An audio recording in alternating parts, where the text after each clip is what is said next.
আচার খুবই লোভনীয় একটি খাবার, যেটা অনেকেই অনেক বেশি পছন্দ করে থাকেন। আর গরু মাংসের আচার হলে তো কোনো কথাই নেই। এটা অনেক বেশি সুস্বাদু একটা আচার, যেটা আপনারা একবার বানিয়ে বছর জুড়ে সংরক্ষণ করে খেতে পারেন। আসসালামু আলাইকুম, কেমন আছেন সবাই? আশা করি সবাই নিশ্চয়ই অনেক বেশি ভালো আছেন। এই তো কদিন হলো কুরবানির ঈদ শেষ হয়েছে, আর কুরবানির ঈদ মানে শুধু মাংস খাওয়া আর মাংস খাওয়া। তো এবারের এই ঈদের মাংস নিশ্চয়ই আপনাদের ফ্রিজে এখনো সংরক্ষিত আছে। আর এখন ফ্রিজে কেন, আপনারা বাইরে রেখেও যাতে সারা বছর সংরক্ষণ করে খেতে পারেন, এমনই দুর্দান্ত একটি রেসিপি আজকে আপনাদের সাথে শেয়ার করতে যাচ্ছি।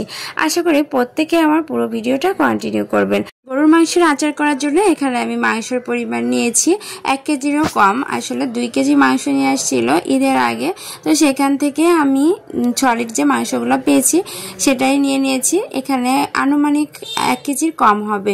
মাংসটাকে খুব ভালোভাবে ধুয়ে পরিষ্কার করে পানি ঝরিয়ে তারপর ছোট ছোট টুকরা করে এখন শুকনো মরিচ, আদা, লবণ, হলুদ আর সামান্য পরিমাণে সরিষার তেল দিয়ে এটাকে সিদ্ধ করে নিতে হবে এবং ভালো মতো পানিটাকে শুকিয়ে নিতে হবে। আচার বলে কথা, কোনো রকমের পানি থাকা চলবে না। এখন আচার তৈরি করার মূল রেসিপিতে চলে আসলাম।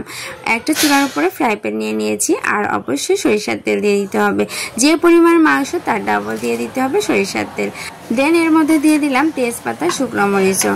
এগুলোকে কয়েক মিনিট নেড়ে চেড়ে এর মধ্যে দিয়ে দিলাম রসুনের কোয়া। আসলে রসুন নিজের ইচ্ছে মতো দেওয়া হবে। আমার ভালো লাগে এরকম আস্ত রসুন থাকলে আচারের মধ্যে, তো আমি একটু বেশি করেই দিয়েছি। তার রসুনটা দিয়ে কিছুক্ষণ নাড়াচাড়া করে এর মধ্যে দিয়ে দিব এই যে সিদ্ধ করে রাখা আচারের জন্য স্পেশাল মাংসের টুকরাগুলো। এখন মাংসগুলোকে খুব ভালোভাবে নেড়ে চেড়ে আচার তৈরি করে নিব। তো এর জন্য অবশ্যই চুলার আঁচটাকে একদম মিডিয়াম টু লো হিটে রেখে আমি রান্নাটা কমপ্লিট করব। এই তো লাস্ট পর্যায়ে দিয়ে দিলাম গরম মশলার গুঁড়া।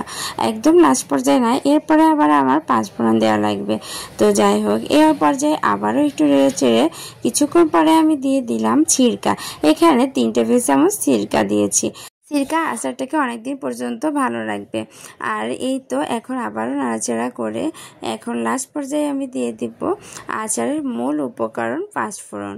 5 ফোড়ন না দিলে মনে হয় আচারের নামটাই শুদ্ধ হয় না। তো যাই হোক, এই তো আমি অল্প পরিমাণেই 5 ফোড়ন দিয়েছি, যেহেতু গরম মশলা গুঁড়াটা একটু বেশি পরিমাণ দিয়েছি। গরুর মাংসের আচারে গরম মশলা গুঁড়াটা একটু বেশি পরিমাণ দিতে হবে, তাহলে এক্সাক্ট স্বাদটা পাওয়া যাবে। আর এই তো আচার বানানো একেবারে রেডি। তো শেষ পর্যায়ে আমি এই যে কিছু পরিমাণ তেজপাতা তুলে নিচ্ছিলাম, কারণ তেজপাতাটা রান্নার শুরুতে ব্যবহার করা হয় আর রান্না শেষ হওয়ার আগেই এর গুণাগুণ রান্নার সাথে মিশে যায়। তো যাই হোক, আচারটাকে আমি ঠান্ডা করে নিয়েছি। এখন একটা কাঁচের জারে তুলে নিচ্ছি। আচারটা অবশ্যই কাঁচের জারে সংরক্ষণ করতে হবে, তাহলে অনেক দিন পর্যন্ত আচারটা ভালো রাখা সম্ভব। তো আজকের ভিডিওটা ভালো লাগলে নিজেরাও ট্রাই করবেন। আজকের মতো এ পর্যন্ত, আল্লাহ হাফেজ।